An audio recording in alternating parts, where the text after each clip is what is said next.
அதற்காக விஜய் அதிமுக விமர்சனம் செய்ய வேண்டும்? அதிமுக வந்து விஜயை பொறுத்தவரை நட்பு சக்தி. அதிமுகவும் பாரதிய ஜனதா கட்சியும் இன்று கூட்டணியில் இருக்கிறார்கள். விஜய் பாரதிய ஜனதா கட்சி அங்கம் வகிக்கக்கூடிய எந்த கூட்டணியிலும் தாவேக இருக்காது என்பதை தெளிவாக கூறிவிட்டார்.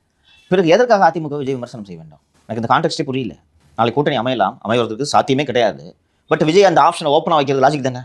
எதுக்கு தேவையில்லாம புதிய எதிரி உருவாக்கணும்? இன்னொன்னு, அதிமுக எதிர்க்கட்சி தான், இன்னைக்கு ஆளுங்கட்சி. ரெண்டு ஆளுங்கட்சிகளை நான் ஹெட்டான எதிர்க்கிறேன்னு சொல்லிட்டாரு.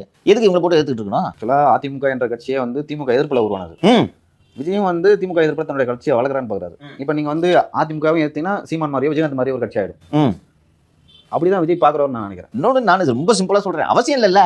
எதற்கு அப்ப திரும்ப எதுக்கு இப்படியான ஒரு கேள்வி எழுப்பி இருக்காரு? ஒரு நாளைக்கு காலையில் ஒரு பேச்சு, சாயங்காலம் ஒரு பேச்சு பேசிட்டு இருக்காருமா. சீரியஸா அவரோட கருத்தை விவாதிக்கிறது நேர வரையும் அப்படின்ட்டு தான் நான் பாக்குறேன். அரசியலும் தெரியல, ஸ்ட்ராட்டஜியும் தெரியல, எதுவும் தெரியல, என்ன பேசுறோன்றதே அவருக்கே தெரியல. இஷ்டத்துக்கு பேசுனுங்கிறாரு. காலைல ஒரு பேச்சு, சாயங்காலம் ஒரு பேச்சு.